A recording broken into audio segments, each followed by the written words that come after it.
Bonjour à tous et bienvenue dans cette nouvelle édition du Grand JT des Territoires sur TV5 Monde et sur vos chaînes locales et régionales. Voici tout de suite les titres de l'actualité de cette édition. Alors que des victimes de l'amiante viennent d'engager une nouvelle action judiciaire dans l'espoir d'ouvrir un procès, des malades ont accepté de témoigner de leur quotidien au micro de nos confrères de la chaîne WEO, la chaîne de la Voix du Nord. Dératiser sans produits chimiques, c'est possible.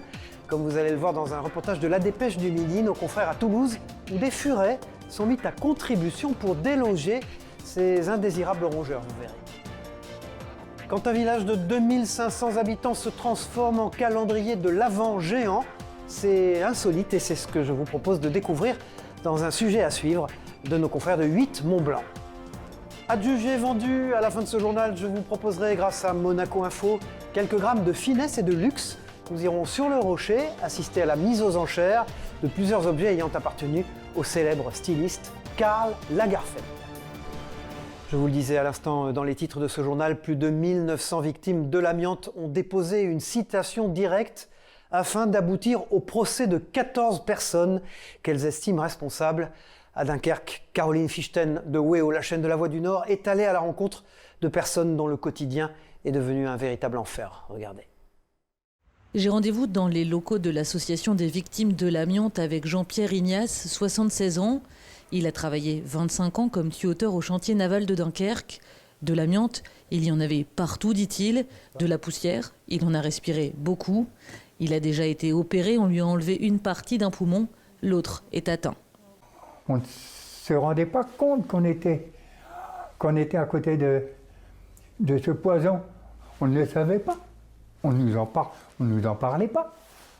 La preuve, je vous dis, c'est que je distribuais les plaques d'amiante d'1 mètre carré à main nue. On manipulait ce genre de produit comme si c'était un morceau de bois. Jean-Pierre Ignace a beaucoup de difficultés à respirer. L'amiante l'a empoisonné et il voudrait que les responsables de cette catastrophe sanitaire soient punis. Il faudrait bien qu'ils soient punis, les responsables. Pourquoi en France ça ne marche pas, puisqu'en Italie ça a marché? Les responsables ont été punis en Italie, mais pas chez nous. Quelque chose qui ne va pas. Yvette Loyer fait partie, elle, de celles que l'on appelle les veuves de l'amiante. Elle a perdu son mari à 67 ans, c'était en 2014, en 6 mois, victime d'un cancer de la plèvre, lui aussi de la poussière d'amiante. Il en a inhalé, il travaillait à l'usine des Dunes. On ne savait pas que c'était cancérigène, on ne savait rien du tout et il n'avait aucune protection. Il a travaillé samedi, dimanche, jour de fête, férié, tout le temps, pour avoir quelque chose et pour finir comment? Alors, c'est difficile à accepter, on ne peut pas accepter ça, on ne peut pas. Comme toutes les victimes, Yvette Loyer voudrait que les responsables, ceux qui ont laissé faire, ceux qui n'ont pas protégé, soient punis.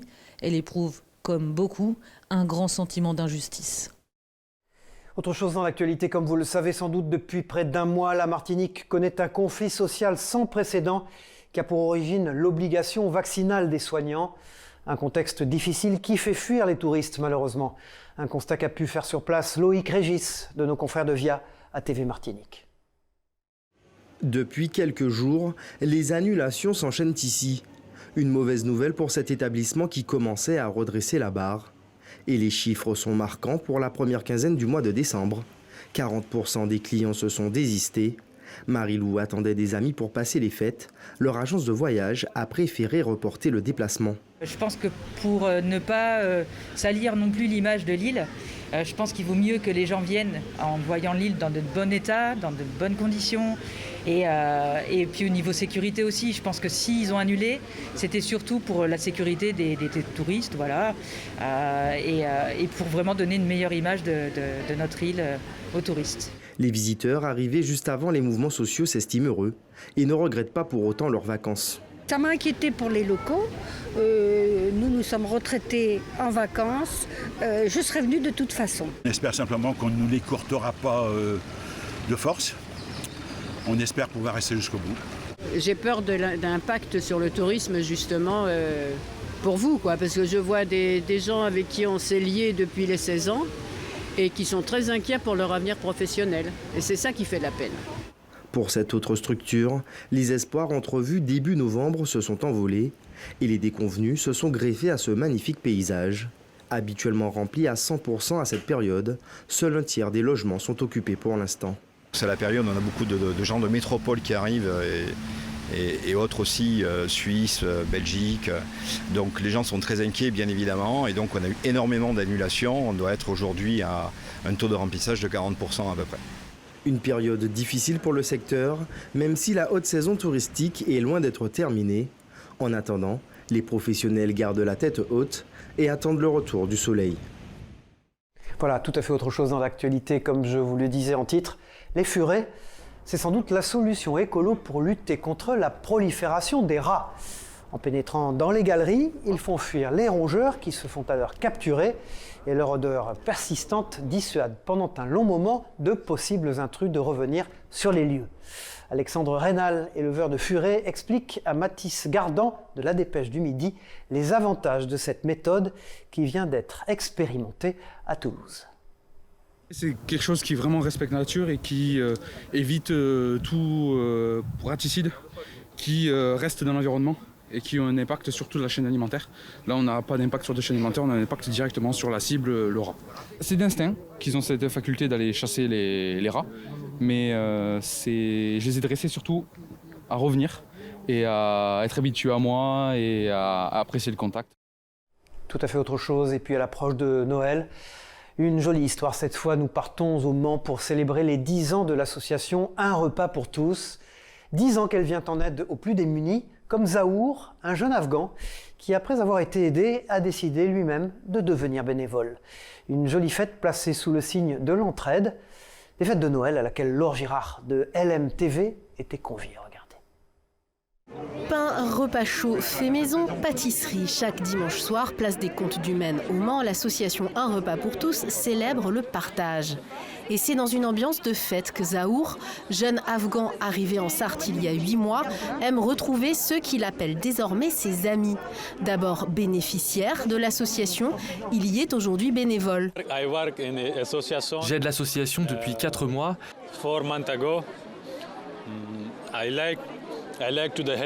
J'aime aider les autres, je suis fier d'aider les gens. Ces valeurs, l'association les défend depuis 10 ans déjà. Premier service devant les cinéastes en novembre 2011 à 3 invités.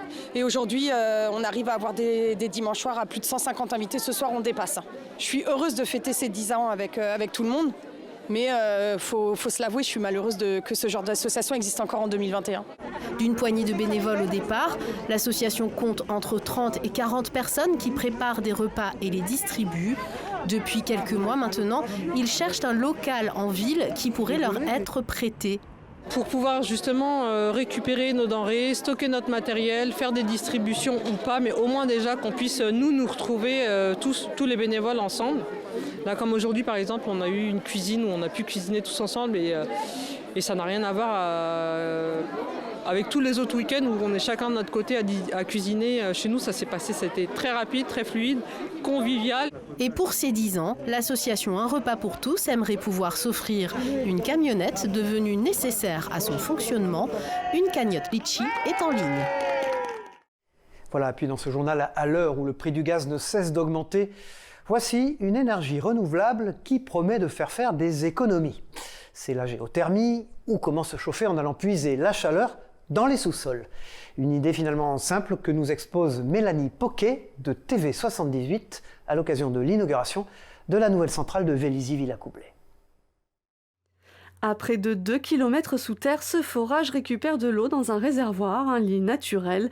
Captée à 65 degrés, elle va ensuite permettre de chauffer l'eau du chauffage urbain de la ville de Vélizy-Villacoublay sur le principe de la géothermie. On va chercher cette chaleur de la terre qu'on sort et qui permet de chauffer les réseaux et ensuite on réinjecte. On a toujours 2 puits, un puits de soutirage et un puits de réinjection. On réinjecte donc l'eau froide qui a perdu ses calories puisqu'on la sort à 65 degrés et on la réinjecte à peu près à 20 degrés. Après 2 ans de travaux, la centrale est aujourd'hui mise en service. 12 000 logements en chauffage collectif et entreprises de Vélizy-Villacoublay en sont aujourd'hui bénéficiaires. Dès aujourd'hui, les Vélisiens vont gagner plusieurs centaines d'euros sur leur facture de chauffage, puisqu'on passe au niveau du mégawatt de 125 euros le mégawatt hier à 93 euros aujourd'hui. Donc là, et c'est pas fini. Donc finalement, on a amélioré le cadre de vie, on améliore la protection de notre planète et en même temps, on améliore aussi le quotidien et la fin de mois de tous les Vélysiens. Détenue à 80% par Engie et 20% par la ville, la centrale a bénéficié d'un soutien financier de la région Île-de-France et de l'ADEME à hauteur de 9 millions. Coût total du projet, 25 millions d'euros. Voilà, nous partons maintenant pour la Nouvelle-Aquitaine. Et il n'y a pas que la porcelaine à Limoges, mais aussi la céramique, et plus précisément de la céramique technique. Alors à quoi ça sert? Eh bien, par exemple, à concevoir des ceintures qui ne sonnent plus sous les portillons des aéroports. Quand même bien pratique pour ceux qui voyagent. Si, c'est possible, vous allez le voir, Sébastien Matignon de la société Rosen a eu cette idée plutôt ingénieuse qu'il détaille au micro d'Alain Druot de 7 à Limoges. Regardez. Après avoir passé le portique de sécurité, je venais de sortir ma ceinture et ça m'avait embêté. Et je m'étais dit quoi faire pour pallier à ça, et en fait j'ai eu l'idée de faire une boucle en céramique. Donc il a fallu trouver des solutions pour déjà sélectionner la bonne céramique, parce que la céramique c'est quand même un secteur qui est très vaste. Donc trouver une céramique qui réponde à la fois à l'esthétique qu'on recherchait et puis aux caractéristiques mécaniques, parce que la boucle c'est quand même une pièce qui est sollicité mécaniquement, qui peut tomber. Donc il a fallu trouver une céramique qui corresponde à ça. Donc on s'est rapproché de laboratoires et de structures pour nous adosser et nous permettre d'aboutir à ce produit. Et puis autre chose dans l'actualité, Solana, Cardano, Bitcoin. Ces noms ne vous disent-ils rien? Il s'agit des crypto-monnaies, ces monnaies dématérialisées qui ont le vent en poupe en ce moment. Certains surfent d'ailleurs sur cette vague, dont les quelques rares crypto-boutiques qui existent en France, dont une basée à Bordeaux, où s'est rendu Alix Fourcade de TV7, la chaîne du groupe Sud-Ouest, une boutique dont le chiffre d'affaires, qui a quadruplé par rapport à l'année précédente, est loin, lui, d'être virtuel. Regardez. 2 fois par semaine, Pierre se rend au comptoir des cybermonnaies pour investir dans une monnaie dématérialisée qui a le vent en poupe, le Bitcoin. Ça me permet effectivement d'être rassuré par rapport à mes investissements. Si j'investis dans une crypto-monnaie, j'ai un élément physique, une facture. Donc tout ce qui a été investi est retracé, n'est-ce pas? Et si j'ai envie effectivement ensuite de refaire un transfert crypto-monnaie contre euro, c'est beaucoup plus simple, notamment par rapport à mes établissements bancaires. Tout ce qui concerne les crypto-monnaies est en anglais sur Internet. Les gens n'ont pas forcément envie d'envoyer des grosses sommes d'argent sur les plateformes. Et on est là pour les accompagner, ne serait-ce qu'en termes de connaissances et de technicité. Le comptoir des cybermonnaies a ouvert en 2018 cours Alsace-Lorraine. À sa tête, 2 associés issus du monde de la finance et du web. C'est l'incompréhension du domaine des cybermonnaies par leurs proches qui les ont poussés à fonder cette boutique. On s'est rendu compte à quel point c'était compliqué pour les gens, il y avait beaucoup de friction. Et donc de faire un lieu physique dédié à cette activité pour accompagner les clients, c'était un besoin. Les 2 cofondateurs insistent sur le fait que les crypto-monnaies ne sont pas que des outils de spéculation, mais aussi un moyen de s'émanciper du système bancaire classique. Aujourd'hui, il y a 30% d'adultes dans le monde qui n'ont pas accès au compte bancaire. Et les crypto-monnaies, c'est un moyen pour eux de se bancariser et d'épargner. Ils se rémunèrent en prenant une commission sur les opérations financières et leur entreprise prospère. Ils ont fait 4 fois leur chiffre d'affaires de l'année dernière cette année et ils sont d'ailleurs en train de déménager dans des locaux plus grands aux allées de Tourny. Voilà, tout à fait autre chose maintenant. Nous nous rendons sur l'île de Beauté dans ce journal. Avis aux amateurs de bonnes huiles d'olive, et il y en a, car la France se place au 3e rang européen des consommateurs, après l'Italie et l'Espagne. Nicolas Wallon de Corse Matin nous emmène sur l'île de Beauté à la découverte du moulin Outremonti, une oliveraie qui a su se moderniser sans perdre son authenticité. Corse Matin. Dans un champ d'oliviers parfaitement aligné, sur la commune de Linguizet, des saisonniers déploient les filets sur le sol et peignent les branches à l'aide d'une gaule pour en faire tomber les fruits. Après un parcours humanitaire à travers le monde, Émilie s'est posée en Corse en 2008 pour y accomplir un rêve, planter une magnifique oliveraie sur une parcelle de maquis. J'ai planté mes 1000 premiers oliviers et puis un jour, je me suis dit, il faut aller plus loin. J'ai fait appel à un agronome qui s'occupait essentiellement d'oliviers. On a regardé l'oliveraie, on a imaginé plein de choses et du coup, il n'est jamais reparti. Ici, au moulin Oltremonti, l'olive est une passion. L'excellence, une quête perpétuelle pour le couple qui n'a cessé d'améliorer l'exploitation depuis sa création. Nous avons continué à planter puisqu'aujourd'hui, nous avons une deuxième parcelle avec 3000 arbres de plus. On est sur une majorité dominante de variétés corses, la Germana de Casinca surtout, que nous avons reproduit.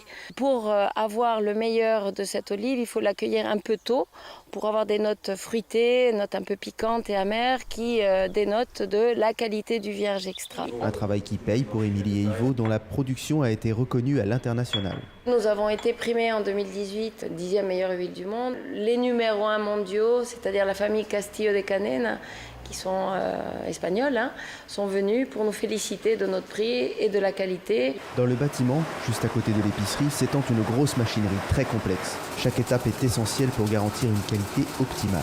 Là, on a fini la récolte pour la journée, donc on va commencer la première étape qui est l'effeuillage. Voilà, on va enlever les feuilles et puis après le lavage et ensuite on va pouvoir commencer. On doit faire le travail qu'avant on faisait avec la pierre. Très important, ça on le fait fermer, on doit éviter l'oxydation des olives.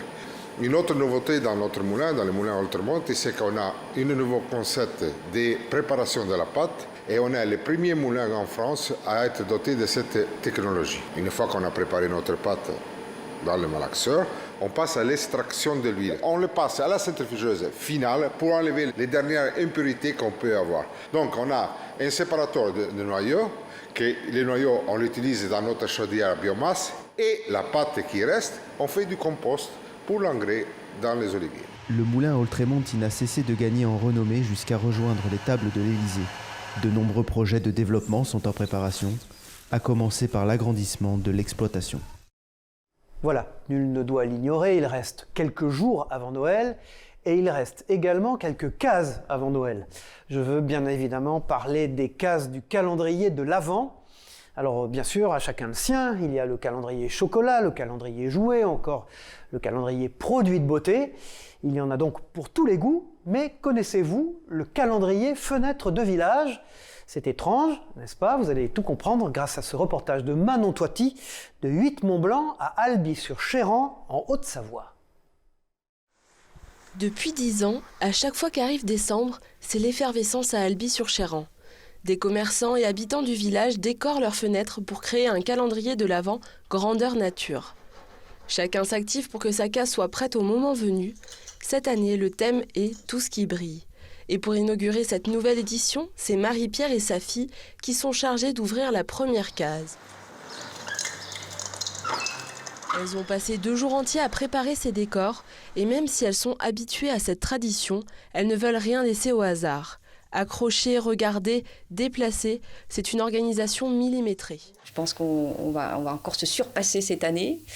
Et donc, du coup, moi, là, je voulais inaugurer l'événement. Et quelques maisons plus loin, c'est la famille en charge du numéro 2 qui s'attelle à préparer sa case. Musique de Noël, chocolat chaud et pain d'épices. Ici, on prend les choses au sérieux. Et tout le monde met la main à la pâte. Ah, bah oui, ça, c'est une super idée de le mettre là. Voilà. Pour cette maman arrivée il y a 5 ans dans le village, le calendrier de l'Avent est un moment attendu et convivial qui réchauffe le cœur à l'approche des fêtes.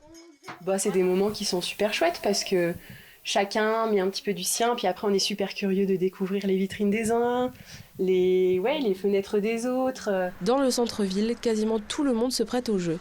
Des numéros sont attribués plusieurs fois tant il y a de participants. Pour les Albigeois, c'est l'occasion de se retrouver tous ensemble avant les fêtes. Ça fait plaisir de faire une décoration pour les autres aussi. On voit des sourires, on recherche un peu les numéros, on visite des endroits du village qu'on ne connaît pas forcément. Donc c'est plutôt agréable et chaleureux. Cette initiative a été lancée par les habitants eux-mêmes et l'idée a conquis les communes alentours. La mairie observe qu'il y a chaque année un peu plus de tourisme de proximité à la période de Noël. Voilà, et maintenant dans ce journal, zoom sur une très jolie initiative, un escape game solidaire et itinérant. Le principe est simple, un groupe de joueurs doit résoudre des énigmes comme on le voit sur ces images, et pour pouvoir explorer 6 univers avec pour but plutôt ambitieux de rendre notre monde plus juste et plus solidaire. C'est tout un programme, comme vous le voyez sur ces images. Direction maintenant les pentes enneigées. Je vous emmène en Rhône-Alpes dans la station de Chalmazel, une station familiale située à 1600 mètres d'altitude, où la saison, vous allez le voir, a démarré en fanfare. Un reportage d'Adrien Blétry pour TL7, la télévision de la Loire. Love me so, let it snow, let it snow, let it snow. Il va falloir maîtriser ses arrivées cette année avant de prendre le téléski. Les remontées mécaniques sont de retour et la neige, elle est déjà au rendez-vous. Je débute, alors c'est compliqué. C'est la seule station du coin là, qui est familiale, qui va très bien. C'est vrai que l'année passée, on n'a rien pu faire. Voilà, on n'a pas eu de chance. C'est pas tombé, mais après c'est glissé. Une quarantaine de skieurs ont dévalé les pistes ce matin. Pour la station, aujourd'hui c'est l'échauffement, avant un week-end plutôt animé. Si je vous disais combien j'ai eu de coups de téléphone hier, 138 coups de téléphone hier. Si ça peut vous donner un chiffre. J'ai pas répondu à tout le monde parce que j'ai fait que ça toute la journée.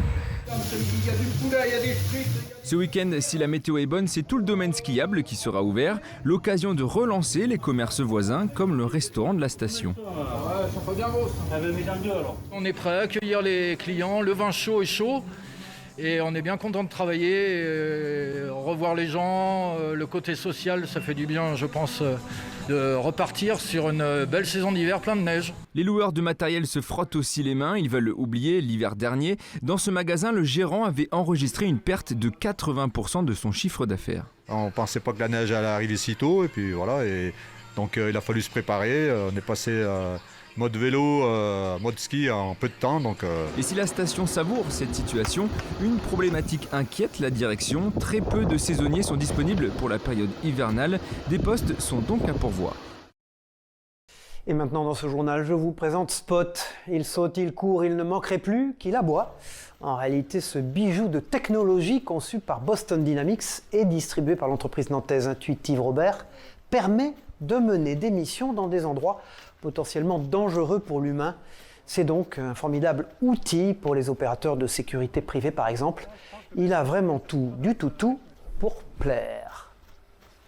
Voilà, et puis nous terminons ce journal avec l'événement chic et glamour de la semaine. C'était bien entendu la vente aux enchères d'objets ayant appartenu au célèbre couturier Karl Lagerfeld. Un événement auquel Frédéric Elion de Monaco Info était convié. Regardez. Pas vous, 9 000 €. À toucher 9 000 € à l'acheteur L062. Karl Lagerfeld disait « Ce qui est amusant, c'est de collectionner, pas de posséder ».